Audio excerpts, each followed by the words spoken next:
Before we start, just a quick reminder to hit that subscribe button. Only 2% are subscribed at 1,000 subscribers. I'll be posting a special video. The door rattled under a volley of fists. I grabbed the handle and felt another hit land.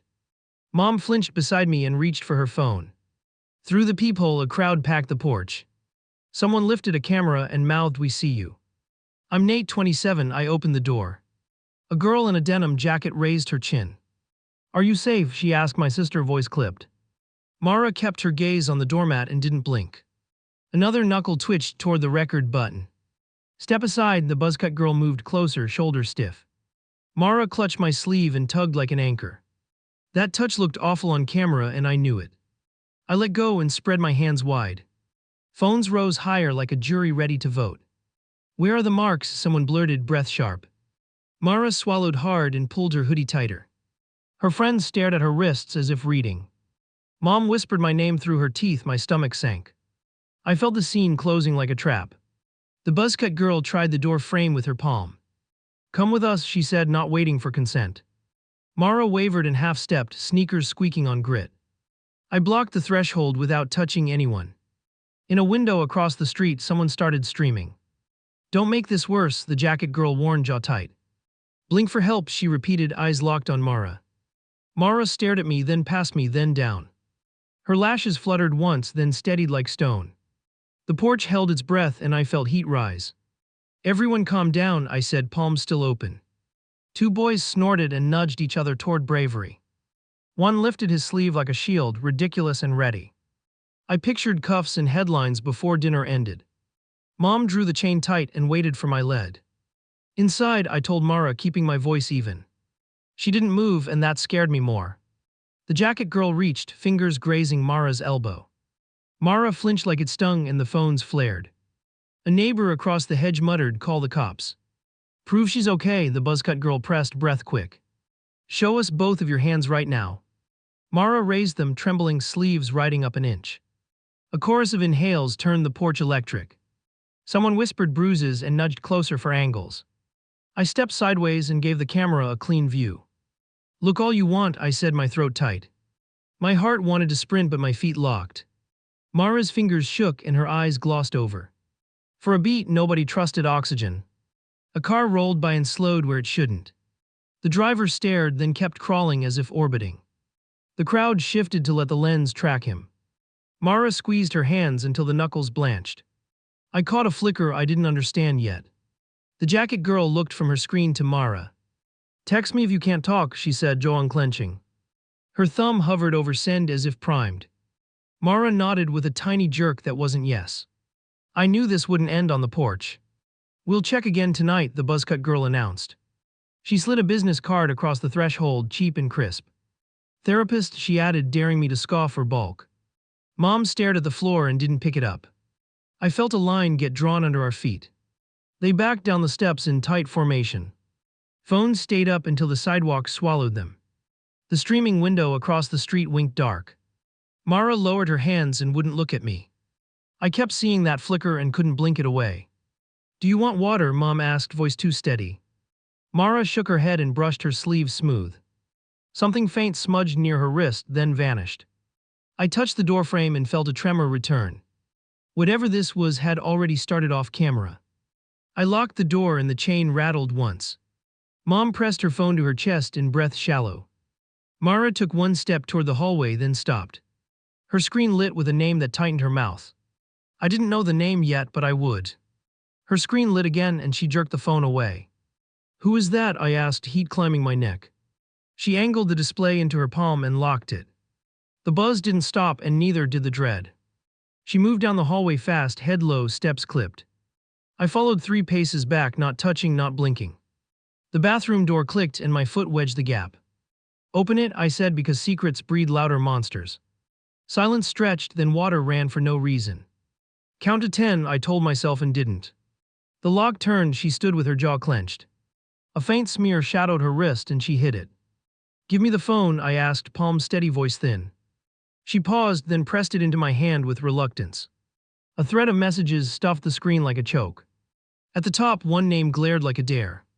"Evan, fresh proof tonight or the story dies." Evan, tell them you're not safe in that house.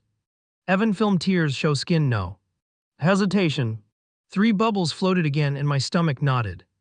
I scrolled further and caught a clip instruction. Angles, timing, what to mention and what to avoid. Nothing about safety, everything about spectacle and leverage. My throat went dry and the room seemed smaller. Mara reached for the phone and I held it back. Are you following this plan? I asked without blinking. She rubbed her wrist like heat burned there. I don't want a war, she whispered, eyes darting. You already started one, I answered and hated my tone. She flinched, then steadied as if bracing for impact. The device buzzed again like a wire underfoot. She nodded toward the kitchen, a truce with conditions. We sat across from each other and counted breaths. New messages stacked, each sharper than the last. Evan demanded a public rescue at a specific spot. He wanted a spectacle and he was getting one. Don't meet him, I said, pulse pounding in my ears. He won't show, she muttered, gaze fixed on nothing. It's not about him showing, I said, words careful. It's about you performing while he harvests the fallout. Her lip trembled, then flattened hard against another thought. She opened a drawer and pulled out a small kit. Not decoration, tools with a job and a deadline. She unscrewed a lid and I felt something snap. I reached across and caught her wrist mid-air.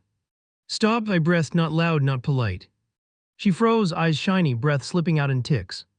The powder left a pale crescent on my fingers. Another ping arrived with a new instruction. Evan, blue hoodie, sleeves down, cry on the 3rd line.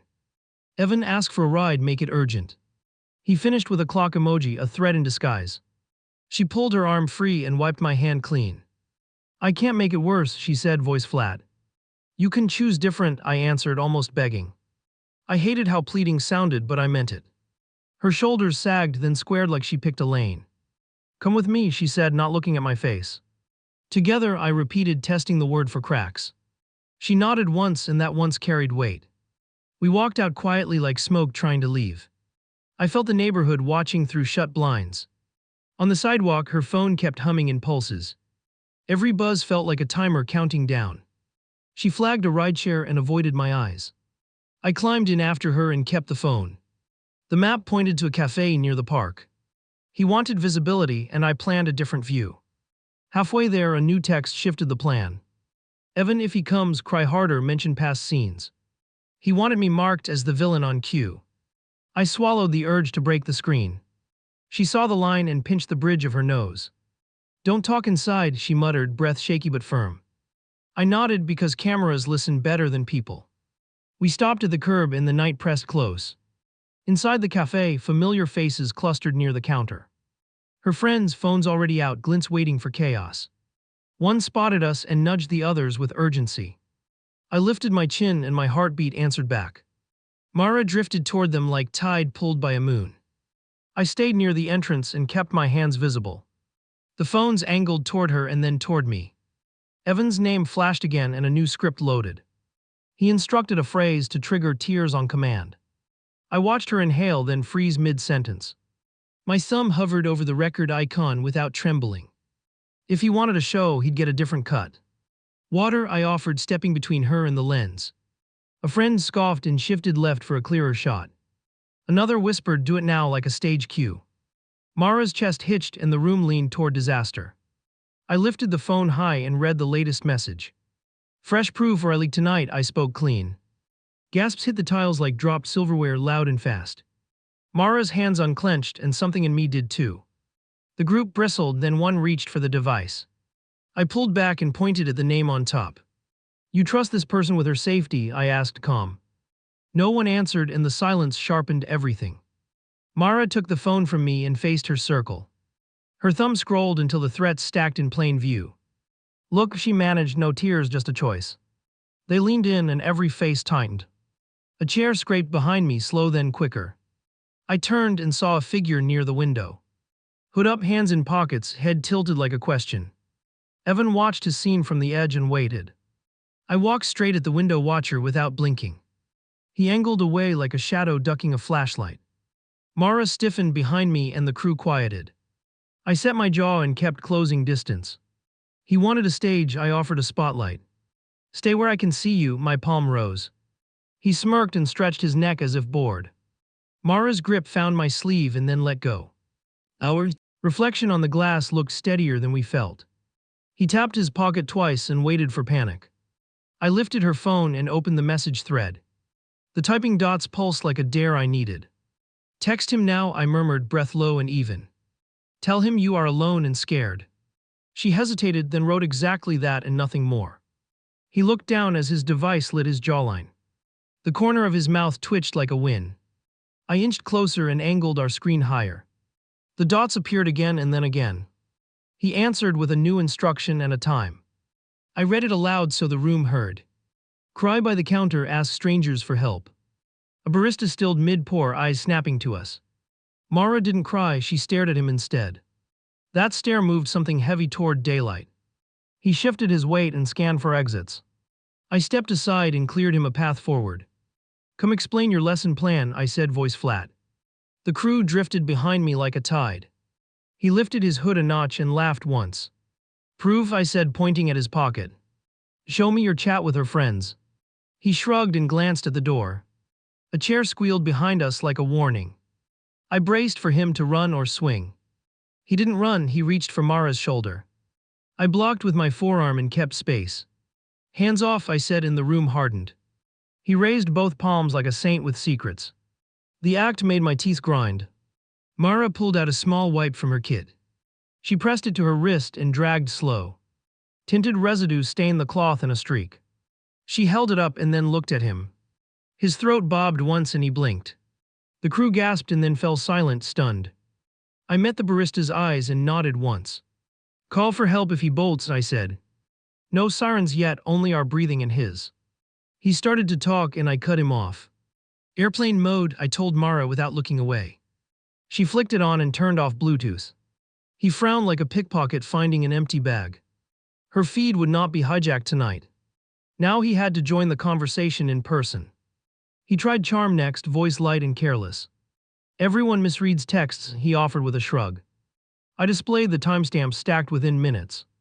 Explain the timing, I said, finger on the screen. He ran out of easy air.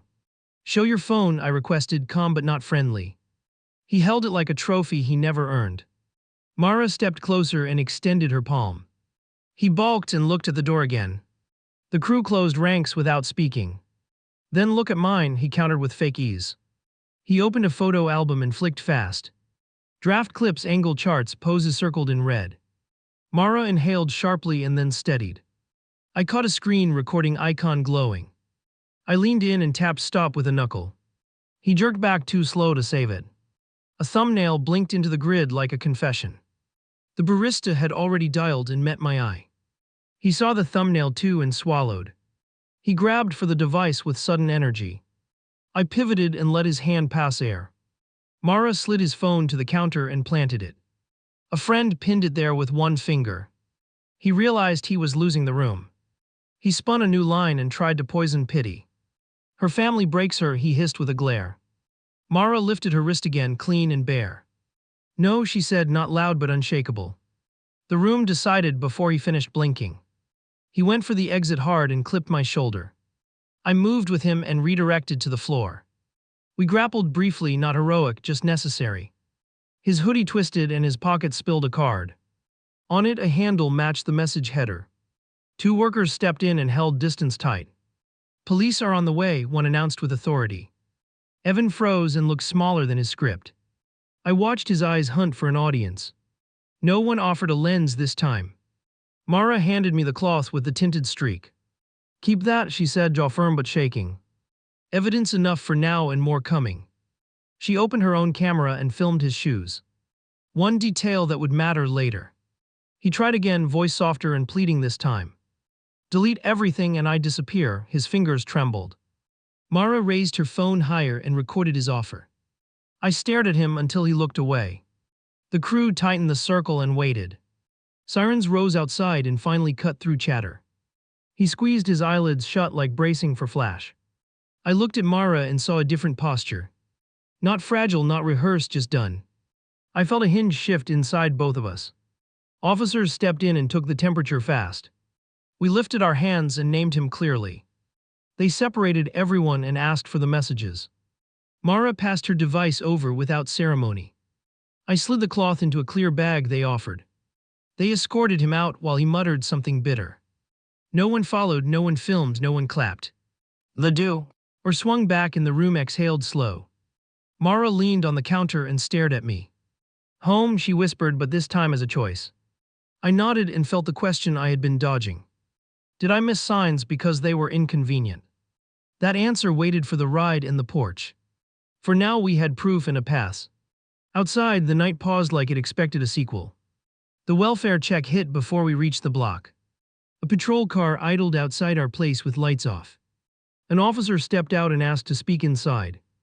My pulse thudded once and I nodded him through. Someone had pulled this lever fast and I knew who.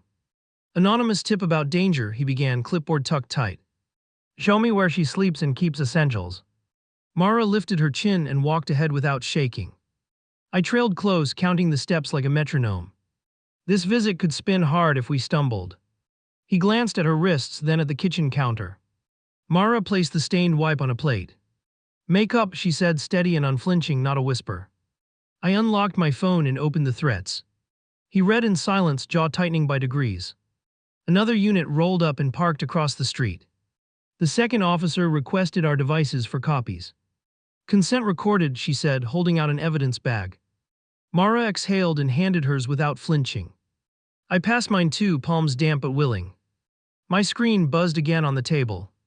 The officer raised a finger and tapped record mode.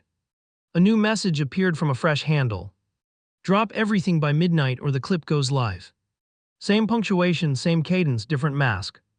The officer snapped a photo of the notification. Pattern matches, she noted, voice clipped and precise. File for a protective order first thing. Mara nodded once and reached for a glass. Her hand hovered, then settled as the buzzer rang. Not the doorbell, the intercom from the building lobby. Child Services, we need a conversation tonight. My stomach dropped and Mom's eyes flared wide. The officer stepped forward and opened the line. This apartment is already under police review. Footsteps climbed the stairs too quickly to be casual. Two social workers arrived with clipped introductions. They asked direct questions and waited without smiles. Mara set the kit down and unscrewed the smallest lid. Watch, she said, and wiped a clean stripe again. The darker streak printed fast across the cloth. One worker wrote a note and glanced at me. Who coached you to do that, she asked. Mara angled her chin toward the evidence bag. A contact who demanded performances, she answered. The older worker leaned in and scanned messages. She paused at the line about crying on cue. That's coercion, she said, tone heavy and certain. She took a breath like choosing a lane. We will document, then exit, then follow up. They asked for a safe plan for the night. I offered to stay in the living room. Mara agreed and turned her phone face down. The officer printed a case number on a card. Outside, another engine crept past and lingered. My device vibrated with a new alert. A post from a burner account showed a clipped video. It cropped my block and left his threats out. Comments snowballed fast with the old accusations. I felt anger rise, then I forced it down. I started a thread with a calmer title. Screenshots, timestamps, the cloth, the cafe footage. I hid names that weren't essential and posted. Within minutes, a DM arrived from a familiar avatar. One of Mara's friends, the quiet one from earlier. She forwarded a folder of messages from a group chat. Evan had joined under 3 aliases and pushed scripts. He pretended to be classmates and concerned cousins. Identical spacing, identical emojis, identical urgency. He spammed at odd hours to set tempo. Can we meet tomorrow, the friend typed, hesitant but clear. Not here, I answered, remembering the porch scene. Community center, she proposed, then asked for police present. I replied yes and offered time windows. Mara looked at me and gave a tight nod. The officer logged the plan and requested screenshots. Preserve originals, she warned, tone firm as steel. Do not delete anything, not even drafts. We stacked the copies in a shared folder. A knock hit the door again, fast and impatient. A neighbor stood there with cheeks flushed and breath short. I recorded his car circling 3 times, he blurted. He thrust over a memory stick with shaking fingers. The model and plate were clear in the frame. I thanked him and the officer tagged it. Another account tried to bait Mara with sympathy. I watched the grammar, watched the timing, watched the ticks. He never knew how loud his style sounded. We ignored the lure and killed location sharing. Silence followed and it felt like coiled wire. Mom squeezed Mara's shoulder and checked the locks twice. I laid a blanket on the couch and sat. My phone pulsed on the table and kept pulsing. Not threats now, but messages from classmates. Apologies, some brave, some hedged, many late. I skimmed, then stopped on one detail. A forwarded invitation Evan sent to a meetup. He promised a reveal and named the same cafe.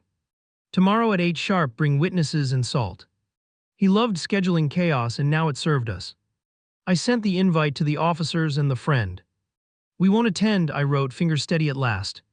Let him arrive to empty seats and plainclothes. The older officer sent a thumbs up emoji. Mara leaned back and closed her eyes. I wanted to ask if she was okay. Instead, I asked if she was hungry now. She shook her head and handed me the cloth. Keep that near you, she murmured with grit. The streak had dried and it looked like a line. Near midnight the building shifted and settled. I paced once and then again, counting breaths. A soft ping nudged the silence like a pebble. Our thread began climbing with careful comments. People asked for sources and we gave them. One message pierced through the fog with weight. A teacher wrote privately and attached an email. Evan had pitched a talk on online safety next week. He wanted a stage with students and administrators. My chest went cold and the plan changed. I called the officer back to our door. She read the email and took a tight breath. We flagged this tonight and looped the district. Her partner typed while she watched the clock. I watched Mara watching me, waiting for resolve. We set alarms for the morning courthouse line. I placed both phones in a locked drawer. Mara curled up on the far end of the couch. I sat upright and stared at the ceiling. Outside, that same engine returned and crawled past again. The courthouse doors opened and the line surged forward. I kept our folder under my arm and counted steps. Mara pressed her palm to the counter and didn't shake. Emergency order, I said, voice firm enough to carry. The clerk glanced at the timestamps and waved us through. We swore under oath while my heart hammered unevenly. The judge scanned the threats with unreadable eyes. Service by police today, he ruled, pen scratching fast. He signed the order and looked up once. No contact in any form, he added, final and direct. Outside, the officer from last night met us halfway. She photographed the paperwork and checked her radio. Units will locate him before noon, she promised without flair. Mara breathed out hard and tucked hair behind her ear. I didn't exhale until the elevator doors closed. My phone buzzed with a message from the quiet friend. Community center now, she wrote, urgency sharpened by guilt. We detoured there with copies zipped into a folder. 2 plainclothes waited by the entrance and scanned faces. I gave names and kept my hands visible. The friend arrived with her shoulders squared and eyes wet. She held out a thumb drive without meeting my eyes. Group chat archives, she said, fingers trembling despite resolve. Aliases, prompts, rehearsals, and timed nudges lived inside. A digital map of manipulation sat in my palm. We opened a laptop and the detective leaned closer. The archive showed 3 handles steering the same narrative. Identical spacing, identical punctuation, identical late-night pushes. He choreographed outrage and timed rescues like appointments. The detective's mouth tightened as she scrolled. Here's the prewritten apology he wanted me posting, the friend added. She unfolded a crumpled page and tapped the signature block. The wording matched his direct messages exactly. I photographed it and emailed the copy instantly. Paper trails make people trip when they sprint. A text from an unknown number flashed on Mara's screen. Your brother will confess today, it blared with smug certainty. Then a link to a livestream scheduled for 8. I forwarded it to the detective without a word. She typed while her partner called dispatch. The district office replied to our email within minutes. They paused his safety talk and notified their lawyers. Send formal complaint, the administrator wrote, precise and quick. I added the clip of him bargaining for silence. The response came back fast with a thank you. Another ping, an account posting our address with a dare. Comments stacked like dry leaves waiting for a spark. I printed a screenshot and handed it to security. They logged it and called the building manger. We needed fewer surprises and thicker doors. Noon hit and the officer texted one sentence. Order served, she wrote, then sent a thumbs up. Relief landed for a second, then new dread bloomed. A burner copied our thread and called it fiction. I refused to chase every fire he lit. We met with the social worker in a side room. She outlined a short safety plan for the evening. No solo trips, devices locked down, cameras facing the street. Mara listened and took notes without looking overwhelmed. I felt the ground under a stop sliding. The quiet friend asked if she could help more. Yes, I said, choosing trust over old caution. Reach out to anyone he coached and collect scripts. She nodded and started typing a broadcast message. Courage can spread if you hand it a handle. At 5, the detective briefed us on the sting. Plainclothes would stand near the cafe and record arrivals. We would not attend or interact or speak. If he violated the order, they would act. I tasted metal and kept my mouth shut. We headed home to prepare one more post. I drafted a timeline with links and exact minutes.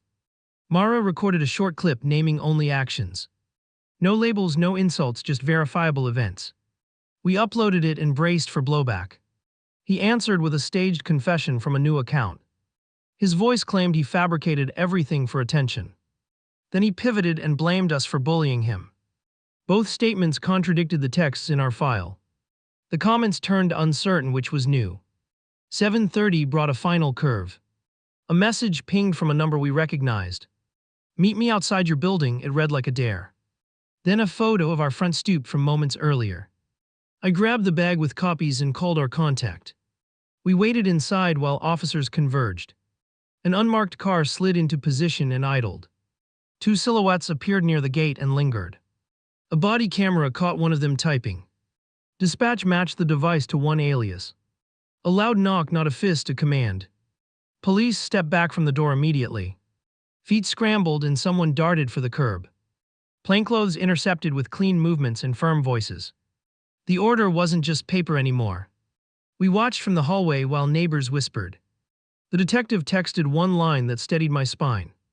In custody for violating the order tonight. She asked for another copy of the chat logs. I sent them and didn't trust relief yet. The stream link still counted down to 8.